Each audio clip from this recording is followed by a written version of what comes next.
How's it going, class? We're almost halfway through the climate and weather physical geography portion. We're in the middle now. Kind of exciting.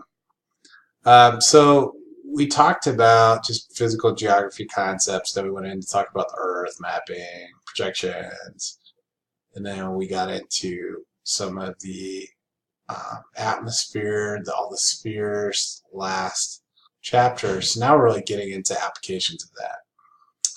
So, given that, we're going to talk about temperature on the landscape. So we talked about insolation, incoming solar radiation. So that affects temperature and heat as far as the what enters the troposphere through the ozonosphere. And essentially, we want to quantify that at a certain point as far as measuring it. You know, how much is it heating up or cooling? As we talked about several billion years ago, it cooled. The Earth cooled, and then solar energy, electromagnetic radiation, and insulation.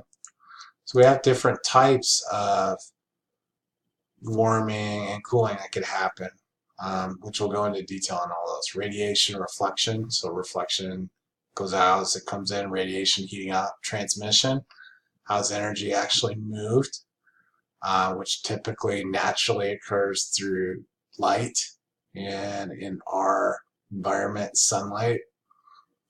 Convection, adiabatic, cooling and warming, latent heat, stored up heat, absorption, scattering, conduction, and advection. So we have a lot of things to talk about here. So there's solar radiation budgets. We have a budget and a balance, right? What comes in, goes out, kind of get into some physics concepts, variation by insolation.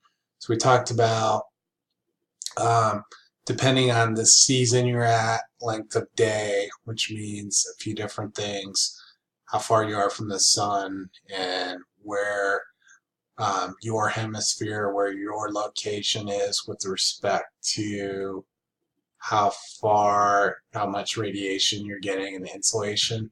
So that's affected by your latitude and time of year. In the land and water temperature contrast, we use the analogy last chapter of Seattle and Idaho, Fargo, North Dakota, pardon me. And what we said was that if you're near an ocean, the analogy I also brought in from the Geography 105 World Regional Geography class was San Diego. It's always like 75 degrees in San Diego. So we had a chart in there, if you look in the last slides, that showed Seattle really didn't have that much temperature variation, whereas Fargo, North Dakota did. So the concept what we could draw from that is that land heats up and cools down faster than water. We'll see that again. Okay, and then mechanisms of global heat transfer, so basically oceanic circulation and atmospheric circulation. So we have air and we have essentially water that can move and transfer that energy and heat.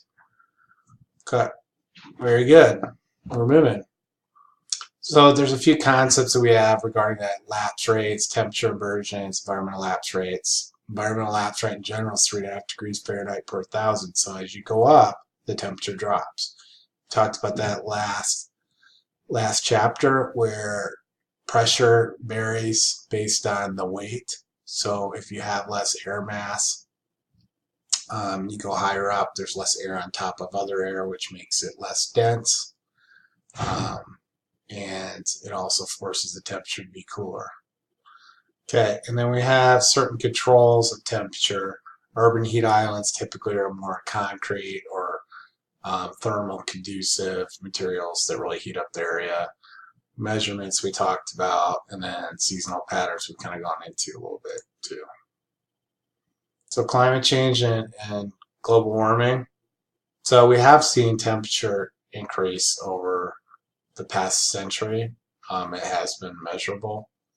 There's kind of some different schools of thought on that, but in general, there is some concern that there's some human impact that's causing some of that. And then the temperature, the global temperature patterns, definitely have influenced the Earth's landscape. We've seen a couple really good examples. Borneo, We have seen palm oil plantation, so we've seen a lot of the vegetation deteriorate there, and then Amazon rainforest, which provides about 20% of the Earth's oxygen, has been depleted. There's been some development of it, so those are two very well-known examples that kind of show how the Earth's landscape has been impacted. We've also seen some change in the polar ice caps. Depletion, I should say. So energy, what is energy? It's ability to do work. This isn't a physics class. We are in the science department with geography.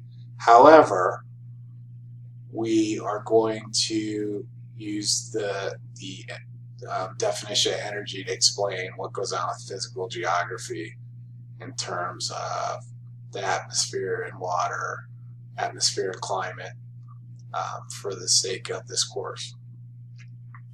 So it can be transferred, it can be brought in through sunlight, it can come in the form of solid, liquid, depending on the different types of jiggling with energy. Kinetic energy is the actual energy moving. It actually could be stored also.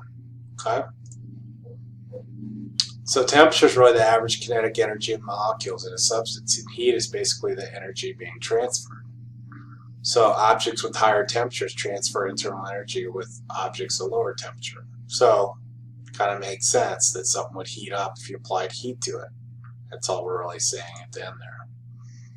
So really we have three different scales we use in the United States. We typically use the one on the left. The metric scale tends to be more in the center. And then absolute temperatures for more accuracy is used in Kelvin, which is on the far right. Okay, so sun's really the only significant source of energy. It's really where we get our energy. So you see, look at the areas and the intensity. So really we have how much insolation is reached on a surface area and how far it is, right? So that's really radiant energy coming from electromagnetic radiation.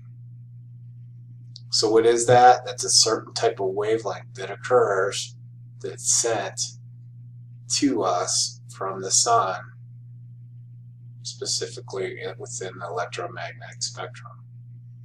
Okay, so important bands. We have visible light, we have ultraviolet radiation, we have infrared light. So this breaks down the bands on what we have, what we experience in our atmosphere. Shortwave radiation, visible light, ultraviolet light, short infrared radiation. Long-wave radiation, terrestrial radiation is long-wave radiation. It's important to understand that. So that's why we talked about the spectrum. On the previous slide, to really break down, we don't just get any light, we get long-wave radiation light for our environment. And then insulation, it's essentially what we have come in that gets trapped. It doesn't bounce back, or what we talked about, reflect or refract, get moved in somewhere else. It stays. It heats us up. It heats up our environment. So radiation or emission. So is it emitted from an object or radiated? Radiated essentially means that the energy is being produced and sent out along lines of emission. So we have different types of radiators, if you will. So if you have a radiator in a house or a radiator in a car, it's usually the part that heats up and stores energy. Same idea here. So absorption, reflection, albedo. Albedo, overall reflectivity of an object or surface. So we talked about reflective as far as not storing it. Basically, the term that we use here is repels. Object repels energy. For reflection and absorption, you actually are storing it. So we have different ways it could be handled. And scattered is a deflection that basically isn't necessarily controlled. It essentially goes in all directions. Transmission, we usually call that sunlight itself, and the long wave radiation. So transmit is the way energy is moved. The greenhouse effect is essentially the storage part we talked about. We have certain energies that go into our Earth, which we call terrestrial radiation, that gets trapped and held in our environment. So that's what we use for solar panels, that kind of thing. Conduction, usually we have certain materials that are thermal conducive that we can use to essentially absorb heat. So if we have the idea of solar panels, essentially solar panels produce or trap the heat and they essentially convert it into a form of energy. Same idea there. And then we have ideas, we're really kind of getting more into the weather part. So then we have ideas of energy transmitting as far as cooling and affecting materials. So energy transferred by vertical circulation of fluids is convection. So really we see that through storms, when storms are forming. Convection cell, rise and expansion of warm air. So we also have warm air that can get forced up that will cool off because of the less pressure we talked about as you go up. And then advection, which is a horizontal energy transfer, right? So all of these really are where we start seeing things move to form weather. So vertically moving air changes temperature and pressure properties. That's called adiabatic cooling, when air is forced up and it cools off. Okay? On the contrary, adiabatic warming, sinking air compresses, collides, and increases temperature. So air forced down warms up. So we see changes in the water as it moves vertically. Change of energy in the phases of water. So we have evaporation, water changes from liquid to gas, and heat's absorbed. So as we see the cooling or the heating, we can have evaporation or condensation. When things heat, we have more evaporation since the warmer air can hold more moisture. When things cool, we have condensation. Basically water changing from gas to liquid. Really important, the last few slides, to understand how things set up for storms and weather. Okay, so long-term incoming and outgoing radiation generally is in balance. So we have conservation of energy, what kind of a physics spin to that. And then we have a global energy budget. So we talk about how much energy can we spend globally to offset that balance, and where does it go? So essentially we have all these things happen. We have convection, advection, right? We have cooling, warming. So we have movement that happens throughout the earth. So this kind of sums it up. Insulation, what can be absorbed, what's bounced back, refracted, what's transferred, what's lost to space. We have all these things going on with energy. And then essentially the variations change by latitude also. So we look at the latitude, so how far does the long wave radiation have to travel to reach the Earth, which we kind of see on the left. And then on the right we see basically what's the tangent, where does it hit with respect, where does it reach the Earth with respect to where the Earth is with its 23.5 degree tilted axis. Okay, and then we also have balances that must happen along different latitudes, and then we have what we talked about multiple times, measuring. So we essentially like to try to keep track of what the energy levels are and what the weather's doing. I like to look outside and see what the weather's doing before we make plans. And going back to the example of San Diego, it's always 75 degrees in San Diego, so we see a lot of water, so we'll see a lot of energy stored in the water and take more energy taken to move it than with land, with the air above the land. That tells us a lot of things. So differing properties of land and water. Okay, so there's specific heat, amount of energy required to increase the temperature. It takes less energy to change the temperature in land than it does the water, very key. Water is a better transmitter of radiation.